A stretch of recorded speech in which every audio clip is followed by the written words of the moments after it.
भगवान अपने सखाओं को साथ में लेकर के मथुरा देखने के लिए चल पड़े। और जैसे ही मथुरा नगरी में पहुंचे, व्यापारियों को पता चला, व्यापारियों ने बड़े स्वागत किया भगवान का। और कहते हैं कुछ लोग भगवान के साथ साथ चल पड़े और लोगों में हल्ला मच गया। अरे पूतना को मारने वाला, गोवर्धन पर्वत को उठाने वाला आज मथुरा में आ गया। जब ऐसा पता चला, सारे के सारे भगवान को देखने लगे। व्यापारियों ने अपना व्यापार छोड़ दिया, दुकानें अपनी बंद कर दी, भगवान को निहार रहे हैं। कुछ छोटे छोटे बालक भगवान के साथ चल पड़े। अब रास्ते में भगवान गए तो एक धोबी को देखा, धोबी से वस्त्र मांगे। अरे भैया ये वस्त्र हमें पहना दो ना। धोबी ने कहा अरे मूर्खों घोचरो, गाय को चराने वाले ये राजसी वस्त्र हैं, ये हमारे राजा कंस के वस्त्र हैं, ये तो राजा लोग पहनते हैं, तुम तो ग्वाले हो। क्यों भगवान को ऐसा कहा? भगवान ने एक तमाचा मारा और धोबी का गोविंदाए नमो नमः। जिसके हाथ में जो वस्त्र लगे पहन करके चल पड़े, वस्त्र ढीले ढीले। अब एक दर्जी मिला, भगवान ने दर्जी से कहा भैया हमारे लिए वस्त्र ठीक कर दो, सिल लो ना। दर्जी ने भगवान के वस्त्र, भगवान के सखाओं के, भगवान के भाई के वस्त्र सिले, फिट करके पहन लिए भगवान ने। और कहते हैं उस दर्जी को भगवान ने मोक्ष प्रदान किया। देखिए कितनी बड़ी करुणा करते हैं प्रभु। एक काम किया दर्जी ने, कपड़े सिले भगवान के, भगवान ने उस दर्जी को मोक्ष प्रदान कर दिया।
अंदर में अंगराग जो है अपने स्वामी कंस के, राजा कंस के लिए लेके जाती हूँ। मैं उनकी विशेष राशि हूँ, परंतु इसके अधिकारी वो नहीं है, आप इसके अधिकारी हो। कहते हैं उस ऊर्जा ने चंदन लगाया भगवान को, सभी को चंदन लगाया। भगवान बड़े प्रसन्न हुए। भगवान ने कहते हैं उसको जैसे ही स्पर्श किया, उसी समय उसका वो जो 3 जगह से टेढ़ी थी वो बिल्कुल सीधी हो गई और परम सुंदरी बनी। बोलिए भक्तवत्सल भगवान की। भगवान जाने लगे तो ऊर्जा ने उनका हाथ पकड़ लिया। कहती अब नहीं जाने दूंगी आपको, आप मेरे स्वामी हो, आप मेरे प्राण धन हो, मैं आपके बिना नहीं रह सकती। भगवान ने कहा देवी अब तो मुझे जाना पड़ेगा, परंतु जाते जाते मैं तुम्हारे घर में तुम्हारा मनोरथ पूर्ण करने जरूर आऊंगा। इतना कह करके भगवान वहां से चले गए।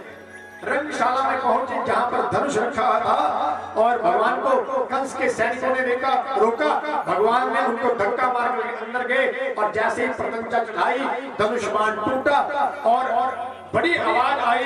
कहते हैं अपने महल में कंस भी घबरा गया। सारे सैनिक भगवान के पीछे पड़ गए। दाऊद जी ने और भगवान ने उसी धनुष के टुकड़ों के साथ हम सबका संहार किया और वापस अपने पिता नंद बाबा के पास आ गए।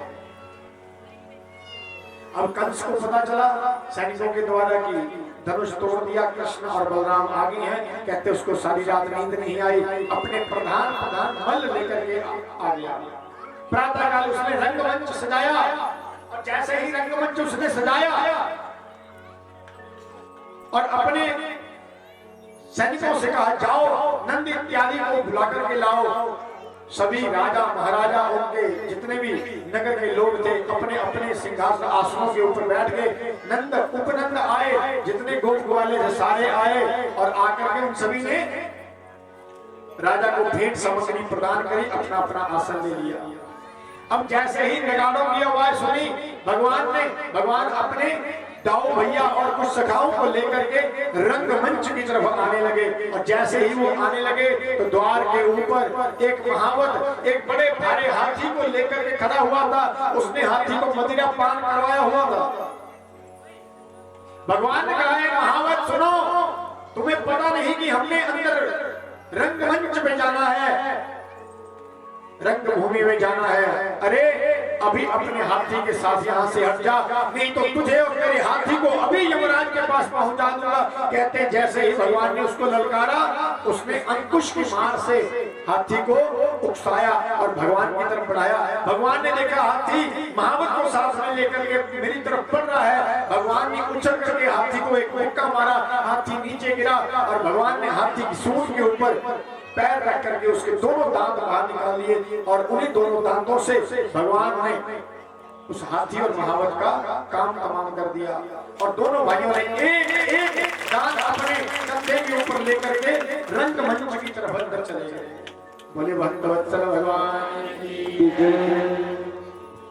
श्री कृष्ण गोविंद हरे मुरारे, हे नाथ नारायण वासुदेव।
एक एक दांत अपने कंधे के ऊपर रख करके दाऊ जी और कृष्ण कन्हैया रंगमंच में आए। और जैसे ही लोगों ने देखा रंगभूमि में आते हुए, जाती रही भावना जैसी प्रभु मूर्त देखी तिन तैसी, जिसकी जैसी भावना थी भगवान उनको उसी भाव में नजर आया।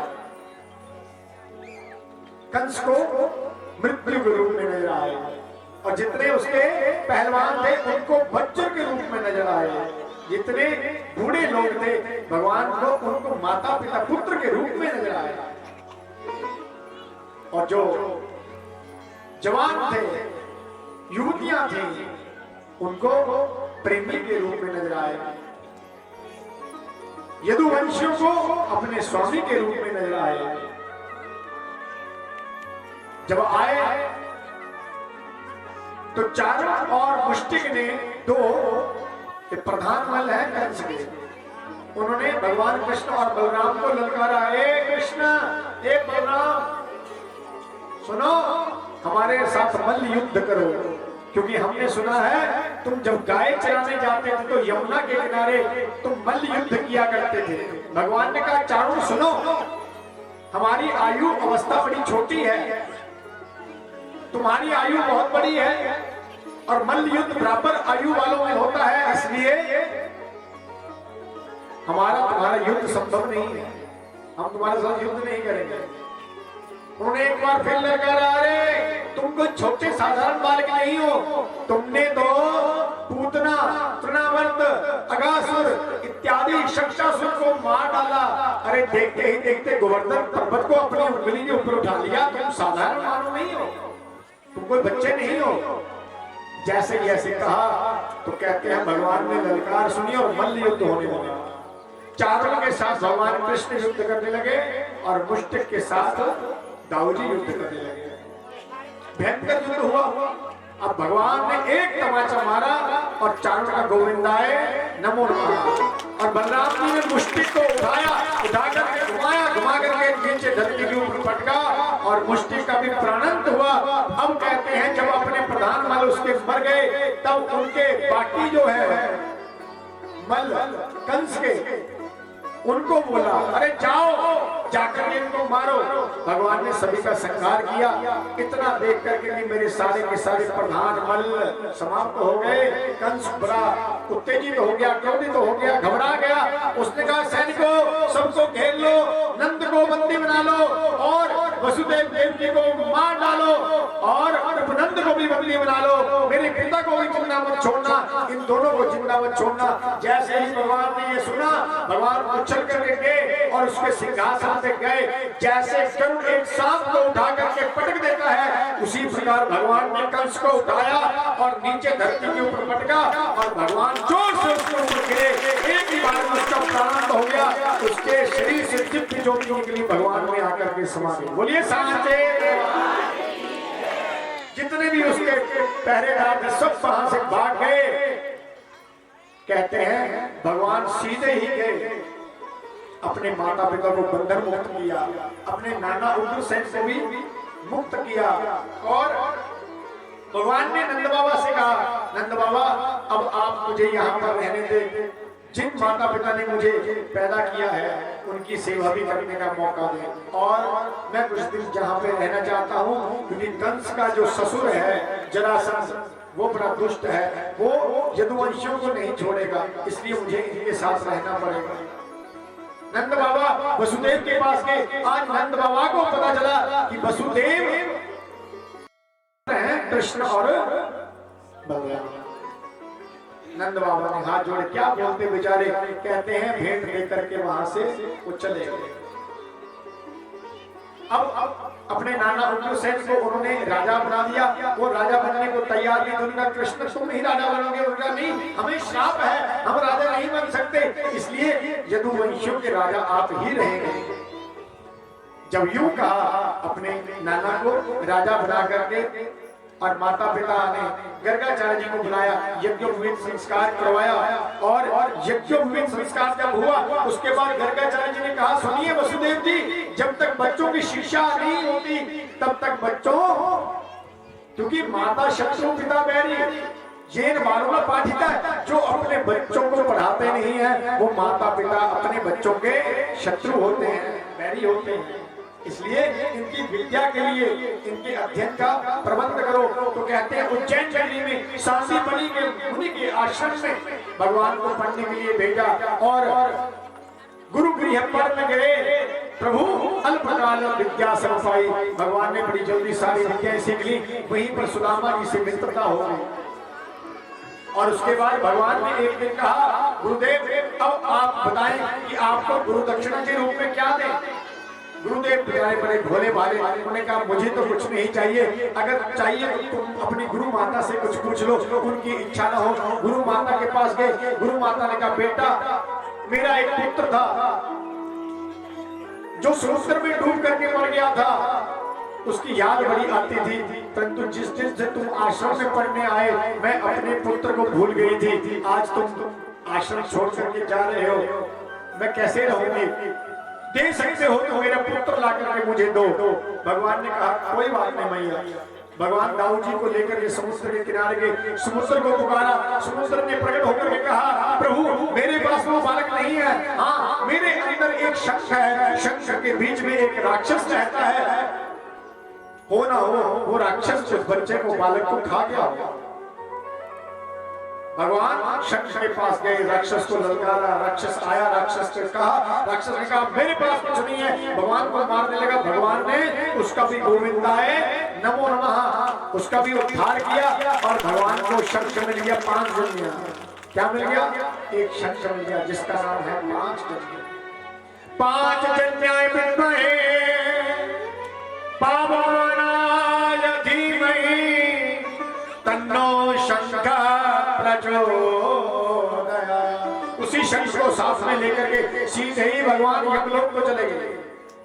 बोली वृंदावन बिहारी लाल की। जैसे ही भगवान वहां पर गए, भगवान ने 5 जन ने शंख बजाया, द्वार के ऊपर खड़े होकर के यमराज भागे भागे आए, प्रभु प्रभु आज्ञा। भगवान ने कहा हमारा गुरु पुत्र आपके पास होगा, उसको ला करके दो। उन्होंने कहा प्रभु यहाँ तो अपने क्रम के अनुसार कोई ना कोई आता रहता है, जाता रहता है महाराज, हम ऐसे सभी को छोड़ने लगे तो बस होगी बात। भगवान ने कहा देते हो या फिर? घबरा गए यमराज, जल्दी जल्दी अंदर गए और वहां से गुरु पुत्र को लेकर के आए। अब देखिए कितनी बड़ी बात है, भगवान गुरु पुत्र को लेकर के आए, परंतु जब महाभारत युद्ध में भगवान का भांजा अभिमन्यु मर गया, उसको जिंदा नहीं भगवान ने किया, उसको भी जिंदा कर सकते थे, क्योंकि लोग मर्यादा रखी भगवान ने सोचा मेरे सारे ही अपने हैं, पांडव जितने उनके मित्र हैं, अगर ऐसे मैंने अपने भांजे को जिंदा कर दिया तो सभी को मुझे जिंदा करना पड़ेगा, ये प्रकृति में बाधा होगी, इसलिए भगवान ने अभिमन्यु को जिंदा नहीं किया। आज गुरु पुत्र को जिंदा भगवान ने किया है और माता को लाकर के दिया, माता बड़ी प्रसन्न हुई, माता ने बड़ा आशीर्वाद दिया। अब भगवान अपने मथुरा में आ गए। बोले साचे दरबार की। अब कंस की 2 पत्नियां थी, अस्ति और प्राप्ति, दोनों जरासंध की बेटियां थी। अपने पिता से जाकर के बोली हमारे पति को तो कृष्ण ने मार डाला, अच्छा कोई बात नहीं, उसको नहीं छोड़ूंगा। अब एक दिन भगवान याद कर रहे हैं, वृंदावन की याद भगवान को आ रही है, गोपियों की याद आ रही है। भगवान ने क्या किया, अपने चचेरे भाई उद्धव जी महाराज जी को बुलाया। उद्धव सुनो, मेरा एक संदेशा गोपियों को जाकर के सुनाना। गोपियां मेरे विरह में तड़प रही हैं, रो रही होंगी, अरे मुझे याद कर रही होंगी, उनको जाकर के ढांढस बंधाना कि भगवान तुमसे तब अलग हुए, इकट्ठे रहते तो प्रेम नहीं होता, दूर से प्रेम होता है, तुम जब भी याद करोगी मैं तुम्हारे पास होऊंगा। इसलिए भगवान ने संदेशा लेकर के उद्धव जी को भेजा। अब उद्धव जी मन में विचार करने लगे, मैं तो बड़ा वेदांती हूँ, वेद जानने वाला हूँ, ये बन के गोचर है, गाय चराने वाली मेरी भाषा को तेरी भाषा को कैसे समझेंगी। जब यूं कहा मन में, पर सोचा नहीं, प्रभु ने आज्ञा दी है, कहते हैं रथ के ऊपर सवार होकर के वो चले गए। सायंकाल पहुंचे, किसी ने उनका रथ नहीं देखा। रात्रि में नंद बाबा ने बड़ा स्वागत किया। आप कौन? उन्होंने कहा मैं आपके पुत्र का चचेरा भाई हूँ और उनका मित्र भी हूँ, सखा भी हूँ, उद्धव नाम है। और सारी रात यशोदा मैया और नंद बाबा भगवान कृष्ण की चर्चा उद्धव जी से करने लगे। और जब उद्धव जी से चर्चा हुई, सारी रात बीत गई, वात्सल्य उमड़ आया। यशोदा मैया में कहते हैं रोने लगी, कृष्ण को याद करके। प्रातः काल का समय हुआ, गोपियों ने देखा रथ स्वर्ण का रथ है और पीतांबर का वहां पर ध्वज लगा हुआ है। दौड़ी आई, हमारे कन्हैया आगे। जैसे ही उन्होंने आकर के देखा, कन्हैया नहीं, उनके मित्र थे। उन्होंने कहा देवियों, मैं कृष्ण का चचेरा भाई, उनका मित्र भी हूँ, मेरा नाम है उद्धव, भगवान ने आपके पास भेजा है। अब उद्धव जी अपना ज्ञान जो है वो गोपियों को प्रदान करने लगे। गोपियां प्रेम की भाषा परिभाषा समझाने लगी। गोपियों ने कहा ये तो प्रेम की बात है, ओ प्रेम की बात है, ये तो प्रेम की बात है, ये तो प्रेम की बात है। ओ बंदे की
संदेशा दिया कि देखो ये संयोग वियोग होते ही रहते हैं और तुम निरंतर मेरा ध्यान करो, और निरंतर मेरा जब ध्यान करोगी तो मैं तुम्हारा ही हो जाऊंगा, तुमसे दूर नहीं हो।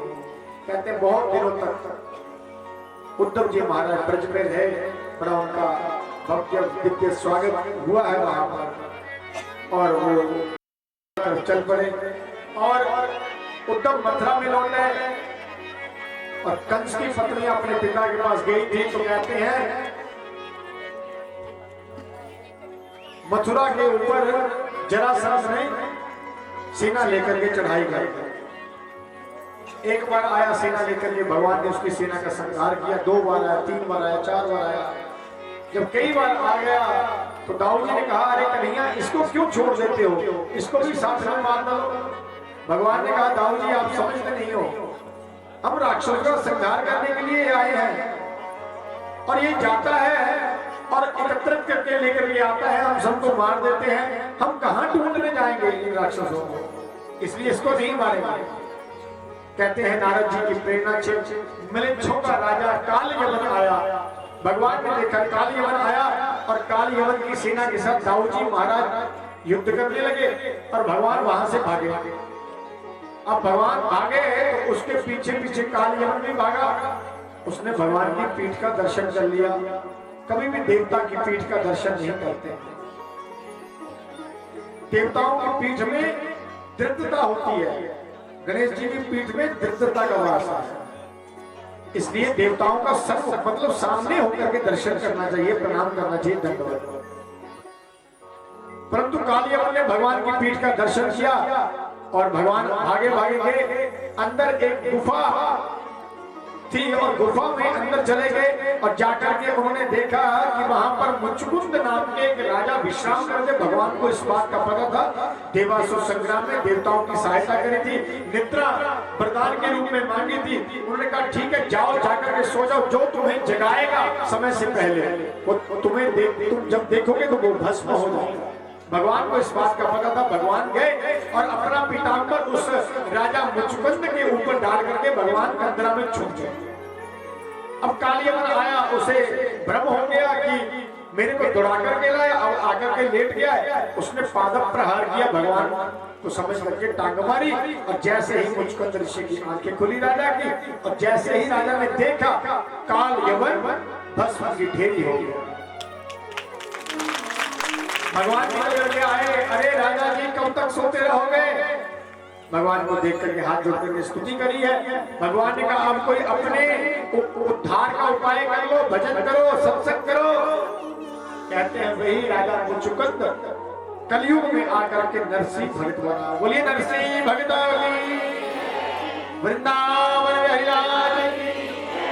अब 17वीं बार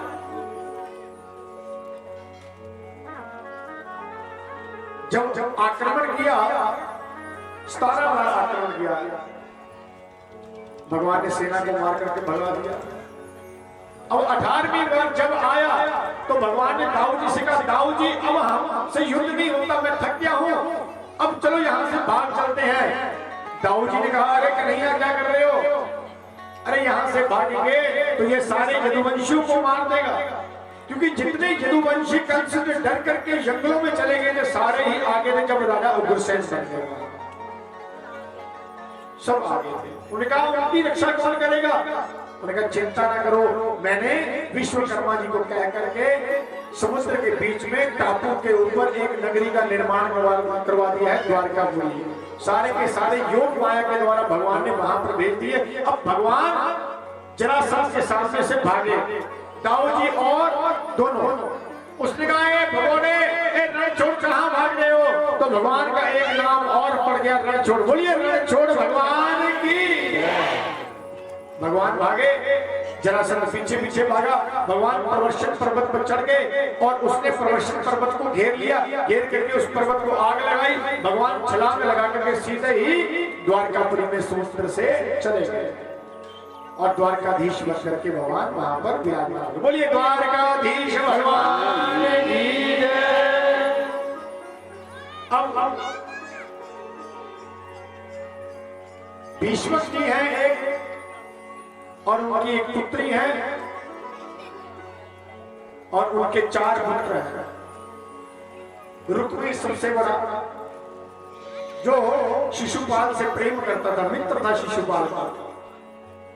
भीष्म जी चाहते थे कि द्वारकाधीश से हमारी पुत्री का विवाह हो जाए, रुक्मिणी का। अब रुक्मिणी जी भी चाहती थी कि भगवान कृष्ण से हमारा विवाह हो जाए द्वारकाधीश से, क्योंकि संतों ने बड़ा गुणगान भगवान का किया था और संतों से उसकी महिमा को सुन करके, ब्राह्मणों से महिमा को सुन करके रुक्मिणी जी को भगवान से प्रेम हो गया। अब क्या हुआ, अब एक दिन भीष्म जी ने कहा कि बात ऐसी है, अपने परिवार से कहा कि मैं चाहता हूं द्वारकाधीश से रुक्मिणी का विवाह कर दिया जाए।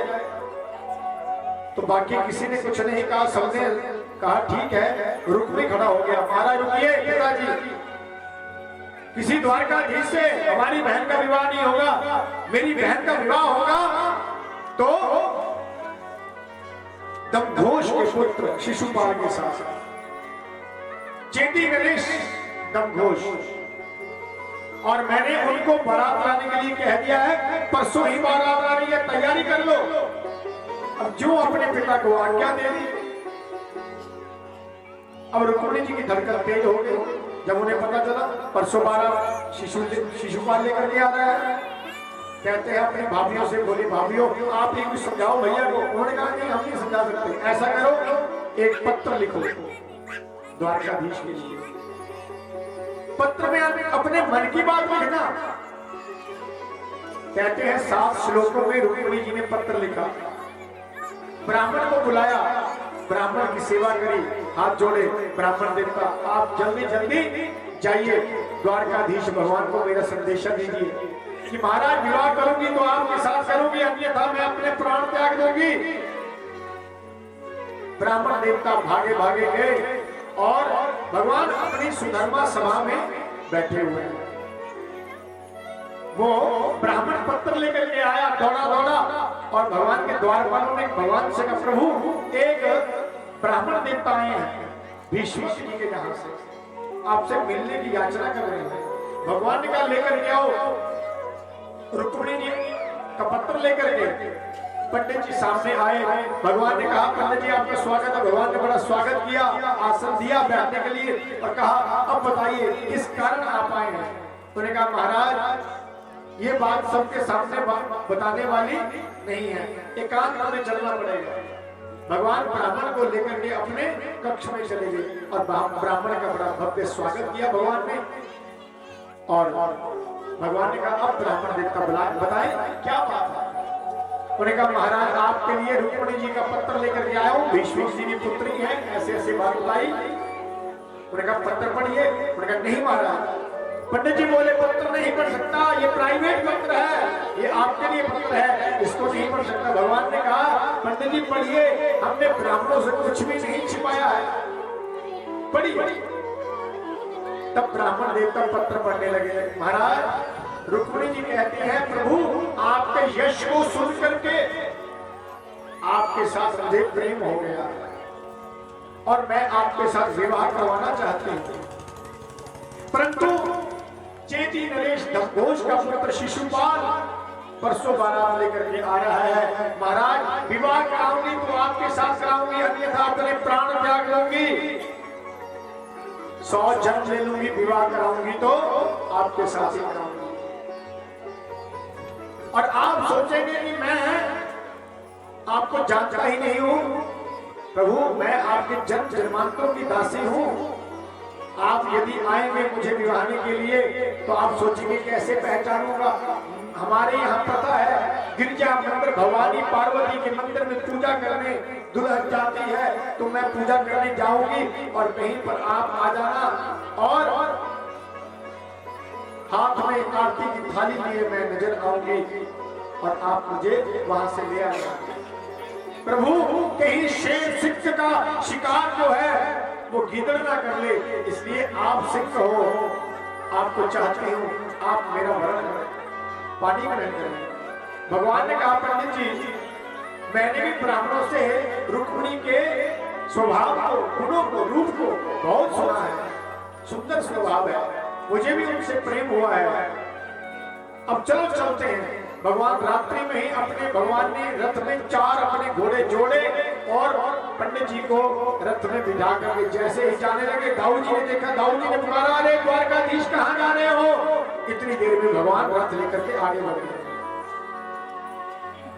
दौड़े दौड़े दाऊ जी अंदर गए, सैनिकों से पूछा, पहरेदार से पूछा, कहाँ द्वारकाधीश कहाँ चले गए अपने रथ के ऊपर सवार होकर के? उन्होंने कहा, महाराज पता नहीं क्या बात है, एक भीष्म जी के जहां से पंडित जी आए थे एक पत्थर लेकर के, अब पत्थर के बीच में क्या है हमें नहीं पता।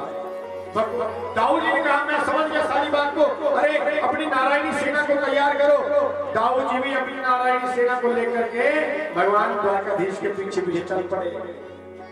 उधर रुक्मिणी जी में धड़कन तेज हो गई है, अभी तक पंडित जी नहीं आए। भगवान जैसे ही भीष्म जी के नगर में पहुंचे, भगवान ने पंडित जी को उतारा और पंडित जी से कहा, आप चले, आप रुक्मिणी से कहना मैं आपको गिरजा के मंदिर में मिलूंगा।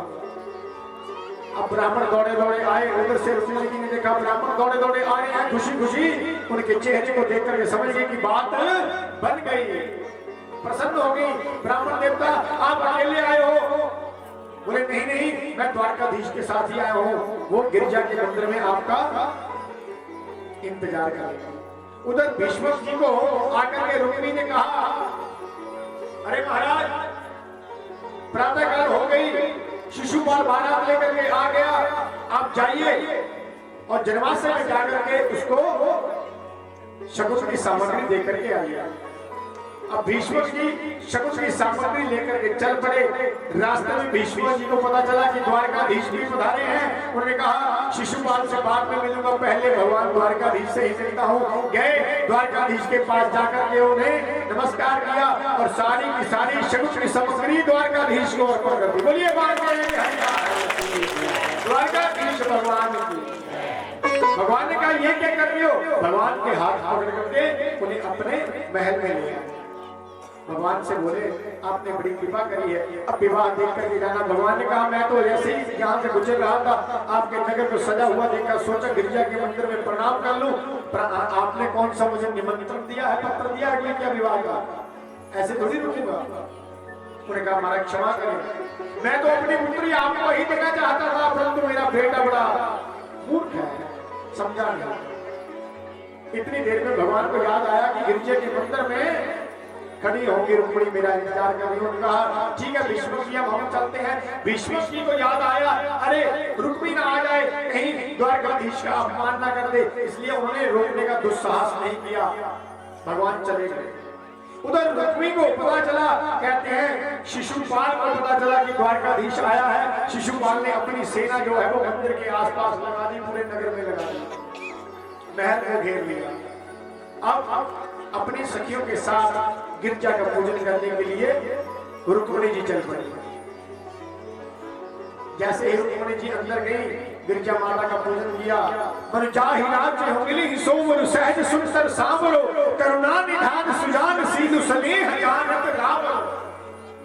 माँ प्रसन्न हुई, माँ ने आशीर्वाद दिया और माँ से प्रार्थना करी, माँ अगर मैंने गणेश जी का पूजन किया है, कार्तिक का पूजन किया, आपका पूजन किया है भाव से, तो आज द्वारकाधीश मेरा वर्ण करेगा, मुझे अपना बनाए, मेरे पति हो। शंकर जी से प्रार्थना, भोलेनाथ आपकी अगर मैंने तन मन धन से तपस्या करी है, पूजा करी है, तब आप प्रसन्न हो जाए, ये द्वारकाधीश ही मेरे पति हो। और जैसे ही कहते हैं बाहर निकली मंदिर से, इधर उधर आंखें घुमा रही हैं, सेना लगी हुई है। सेना ने जैसे ही रुक्मिणी जी को देखा, रुक्मिणी जी के रूप को देख करके सारी सेना जो है वो मोहित हो गई। भगवान ने अपनी माया जाल फैला दी।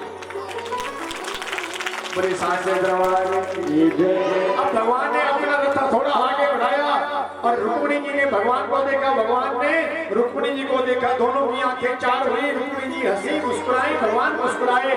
भगवान ने हाथ बढ़ाया, रुक्मिणी जी रथ के ऊपर सवार हुई और सारे सैनिक कहने लगे, अरे देखो कितनी सुंदर जोड़ी है, कितने सुंदर लग रहे हैं। भगवान रुक्मिणी को लेकर के जैसे ही चले तो एक क्या कर रहे हो? देखो देखो ले गया ले गया ले गया। कहते हैं सेना ने भगवान का पीछा किया और भगवान को ललकारा। भगवान ने सेना का संहार किया। रुक्मी को पता चला, रुक्मी अपने रथ के ऊपर सवार हुआ। रुक्मी ने कहा अगर आज मैं रुक्मी को लेकर के नहीं आया तो इस नगर में कभी भी प्रवेश नहीं करूंगा। इतना कह करके भगवान का पीछा किया और भगवान को रोका, भगवान को ललकारा। ललकार सुन करके भगवान ने अपने रथ को रोका।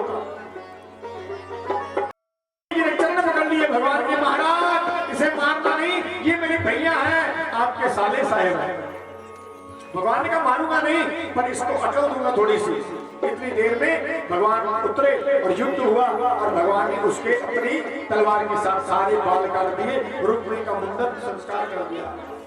सेना आ गई, सेना ने भगवान को घेर लिया, द्वारकाधीश को। इतनी देर में द्वारकाधीश भगवान की जय, द्वारकाधीश भगवान की जय करती हुई नारायणी सेना आई और दाऊ जी ने सारी सेना का नेतृत्व किया और भगवान से कहा अरे ये क्या किया, ये हमारे समधी हैं, समधी का मुंडन संस्कार कर दिया। आज कहते हैं दाऊ जी की तरफ झुकाव हो गया रुक्मिणी का। उन्होंने कहा जाओ अपने महल में जाओ। भगवान ने कहा अब इनके सामने मत डांटो। और कहते हैं उसी समय भगवान रुक्मिणी को लेकर के अपने महल में गए और वहां जाकर उनका बड़ा भव्य स्वागत हुआ है। और रुक्मिणी की सखियां जो है और रुक्मिणी जी को मेहंदी लगाने लगी।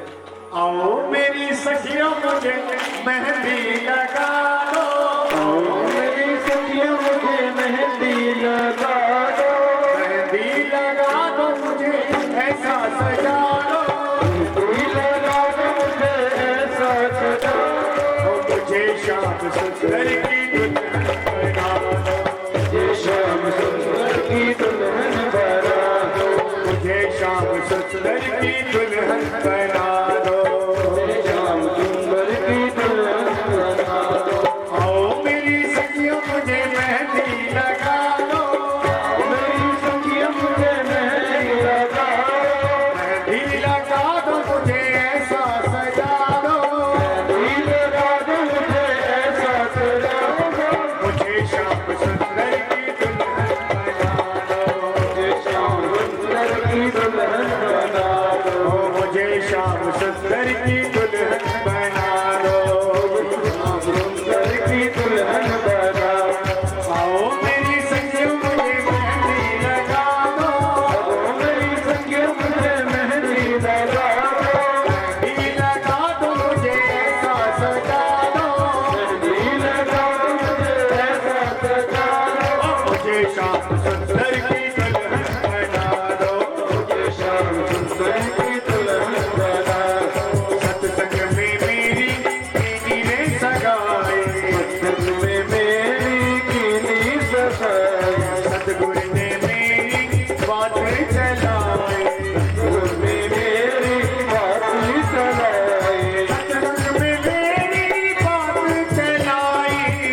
कबहू न टूटे, ऐसी पहन चूड़ी जो कबहू न टूटे, प्रीति धागा ये कबहू न टूटे, बदिया कबहू न टूटे।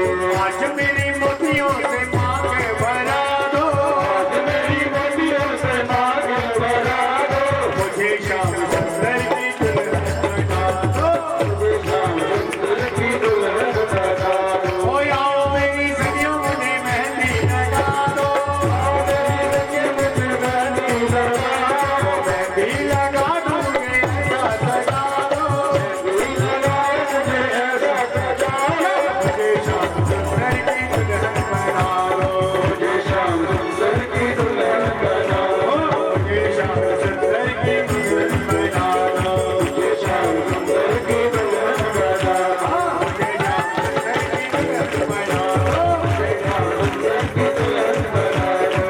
ओली मैया वाले यार वाले तेरा, ओली मैया वाले यार वाले तेरा, ओली मैं बंदी गई घर वाले तेरा, ओली मैं लावा, ओली मैं लावा, ओली मैं लावा ले यार वाले तेरा, बंदी गई गुटला वाले तेरा, बंदी गई गुटला वाले तेरा, ओली मैं लावा ले यार वाले तेरा, ओ तेरे उनके चुनी नहीं शाम तेरे नाम की, ओ तेरे उनके चुनी नहीं शाम तेरे नाम की, मैं सोनी लगा हरा वाले तेरा, ओली मैं लावा, ओली मैं लावा, ओली मैं लावा ले यार वाले तेरा,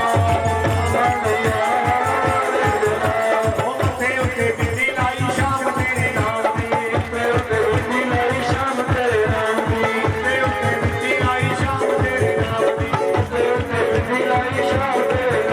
मैं जीवन गुजारा हरा वाले तेरा, ओली मैं बंदी गई गुटला वाले तेरा, बंदी गई गुटला वाले तेरा, ओली मैं लावा, ओली मैं लावा, ओली मैं लावा यार वाले तेरा, ओ दूल्हा बने नंदला और मन दुल्हन बनी है, दूल्हा बने नंदला ओ दूल्हा बने नंदला सिर पे मन दुल्हन बनी है, ओ दुल्हन बनी है, दुल्हन बनी है, दुल्हन बनी है, दुल्हन बनी है, दुल्हन बनी है, दुल्हन बनी है, दूल्हा बने नंदला सिर पे मन दुल्हन बनी है, दूल्हा बने नंदला सिर पे मन दुल्हन बनी है।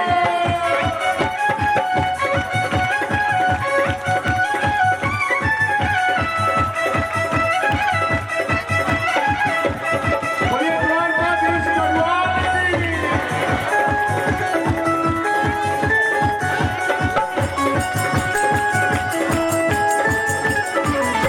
और को मन पहनी है सतरंग साड़ी,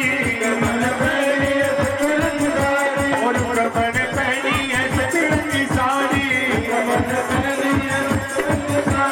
कांवर के चल के लाल मेरू का मन दुल्हन बनी,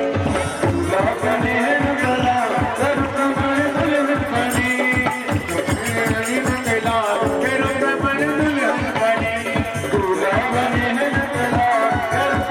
दुल्हन बनी, रुकमन पहनी है मोतियन माला, रुकमन पहनी है मोतियन माला,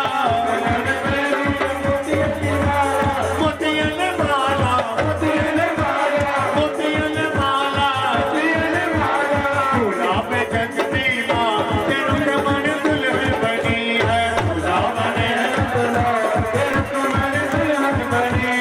दूल्हा बने नंदला तेरू का मन दुल्हन बनी है, दूल्हा बने नंदला तेरू का मन दुल्हन बनी है।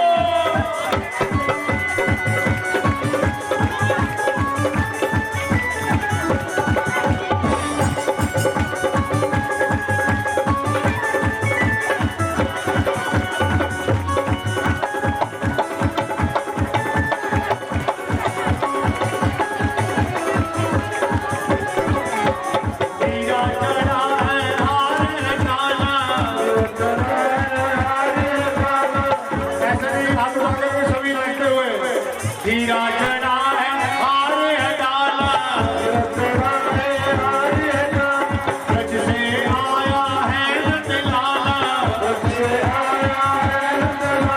द्वारका से आया है नंदलाला, वो छाया आनंद अपार, छाया आनंद अपार, कि दुल्हन रुक्मन बनी है, दूल्हा बने दूल्हा बने नंदलाल, कि रुक्मन दुल्हन बनी है, दुल्हन बनी है, दुल्हन बनी है, दुल्हन बनी है, दुल्हन बनी है, दुल्हन बनी है, दुल्हन बनी है, दुल्हन बनी है, दूल्हा बने नंदलाल, कि रुक्मन दुल्हन बनी है, दूल्हा बने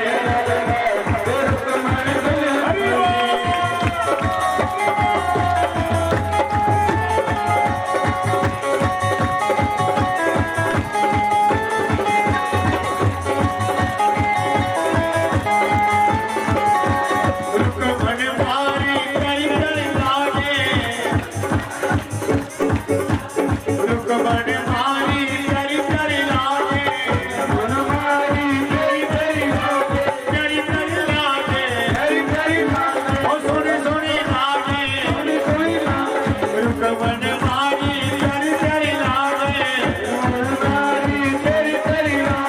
दूल्हा लगे रे कमाल, दूल्हा लगे रे कमाल, कि रुक्मन दुल्हन बनी है, दूल्हा बने नंदलाल, दूल्हा बने नंदलाल, कि रुक्मन दुल्हन बनी है,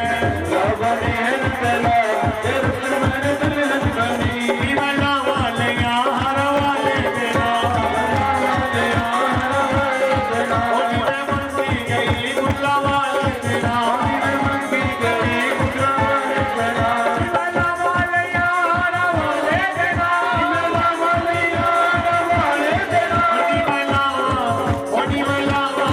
ओनी वाला वाले यार वाले देना, वाले यार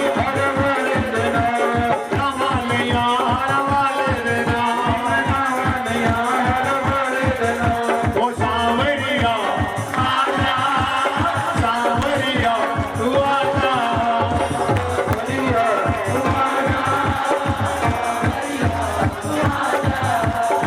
आजा कन्हैया तेरी राधा है बुला, उसे क्यों तड़पाए, हर पल तेरी याद सताए, चम चम रोए,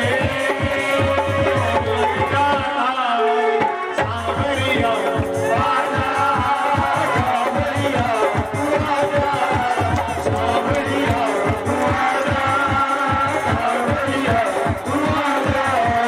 नचना शाम देना, अज मैनू नच लैंदे,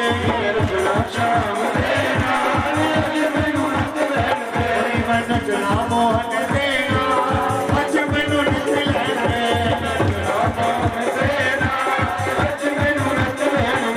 ओए अज मेरी शाम की शादी है, आज मेरी शाम की शादी है,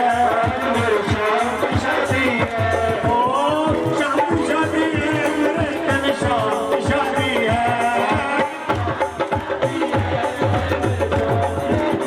ओए आज मेरी शाम की शादी है, आज मेरी शाम, ओए आज मेरे बोलो, ओए आज मेरी शाम,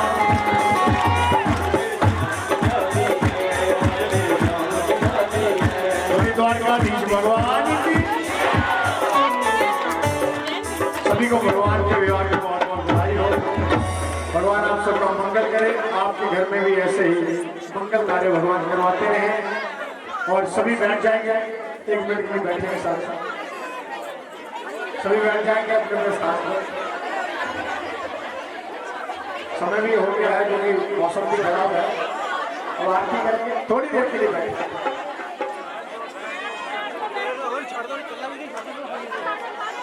बोले वृंदावन कहलाल की, नाचना बात। तो कल का जो कथा का समय होगा वो ठीक 9:30 बजे आप सबने आ जाना है। 10 बजे से कथा प्रारंभ हो जाएगी और आरती भंडारा 1 बजे आपका हो जाएगा। और परिवार के जितने सदस्य हैं वो सुबह ही तैयार रहेंगे। हमारे आचार्य जी पहले पूजा करवाएंगे, उसके बाद हवन होगा और उसके बाद ही कथा प्रारंभ होगी। तो सभी से अनुरोध है, एक दिन की बात है, रोज रोज आपको कोई तंग नहीं करेगा। कल की बात है, कल प्रातः 9:30 बजे आपने यहाँ पर आ जाना है। 10 बजे से कथा प्रारंभ हो जाएगी और भगवान आप सबका ऐसे मंगल करें। अभी समय आरती का हो गया है, उसके बाद डेक लगा करके आप नाच लेना। यहाँ पर भगवान का विवाह हुआ है तो आप भी नाचना। अब भगवान की आरती करेंगे, समय भी हो रहा है और आप सबको विवाह की बहुत बहुत बधाई हो। हमारे घर द्वारकाधीश और रुक्मिणी जी को बहुत बहुत बधाई हो। भगवान तो सभी खड़े हो जाएंगे अपने स्थान पर, भगवान की मंगलमय आरती उतारेंगे। कल भी बहुत कथाएं होंगी, अनेक कथाओं का श्रवण आप करेंगे। सुदामा चरित्र भी होगा और कैसे भगवान उद्धार करते हैं परीक्षित जी का, वो भी आप सब श्रवण करेंगे। तो जो यहाँ पर जितनी हैं वो कल आएंगे, अपने रिश्तेदारों को भी बुलाएंगे, सबको बुलाकर बुलाना। कल भंडारा भी होगा। वैसे तो नित्य में भंडारा होता है, कल दोपहर में भंडारा आपको मिलेगा। प्रसाद भगवान का ग्रहण करें। पूरी सांसें दरबार की। तो अभी आरती करेंगे, एक एक बार आरती करेंगे, पीछे हट के जाएंगे। सूर्योदयाय श्रोत्राध्वायश्च प्राणश्च मुखाग्रे जायत।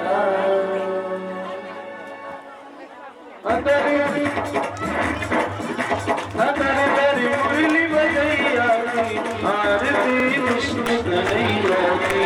अतरी मुरली बजैया की आरती कृष्ण कन्हैया की। अतरी मुरली बजैया की आरती कृष्ण कन्हैया की।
यशोदा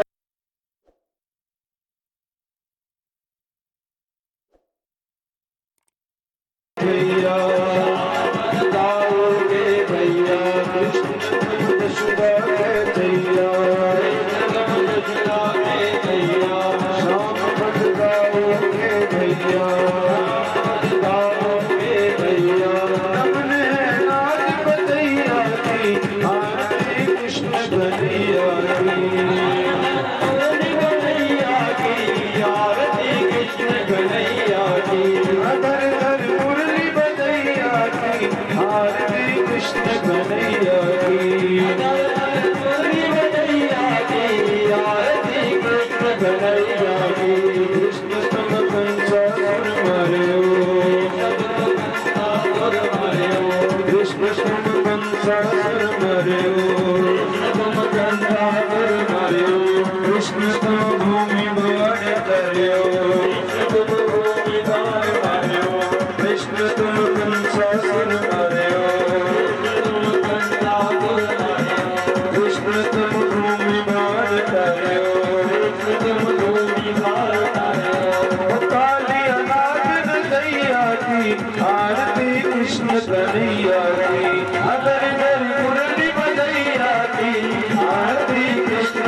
भक्तन रखवारे कृष्ण तुम भक्तन रखवारे कृष्ण तुम अर्जुन के प्यारे कृष्ण तुम अर्जुन के प्यारे कृष्ण तुम भक्तन रखवारे कृष्ण तुम भक्तन रखवारे मन है लाज बधैया की आरती कृष्ण कन्हैया की हृदय मुरली बधैया की आरती कृष्ण कन्हैया की आरती गावे अमितानंद आरती गावे कृष्णानंद आरती गावे कृष्णानंद आरती गावे कृष्णानंद मन में होता है अतिदानंद मन में होता है अतिदानंद आरती गावे कृष्णानंद मन में होता है अतिदानंद विनय है लाज बधैया की आरती कृष्ण कन्हैया की अगर दर मुरली बधैया की आरती कृष्ण कन्हैया की भरपूर वैरम करुणावतारम संसार सारम वरियद्वारम सदा वसंतम हृदयारविंदं भवानी द्वैतं नमामि त्वमेव माता पिता त्वमेव त्वमेव बन्धु सखा त्वमेव त्वमेव माता त्वमेव त्वमेव सर्वं मम देव देवं वीरं दशां कोमलाकं गीता सवारो विद्वामरागं माधवं शान्तिदायकं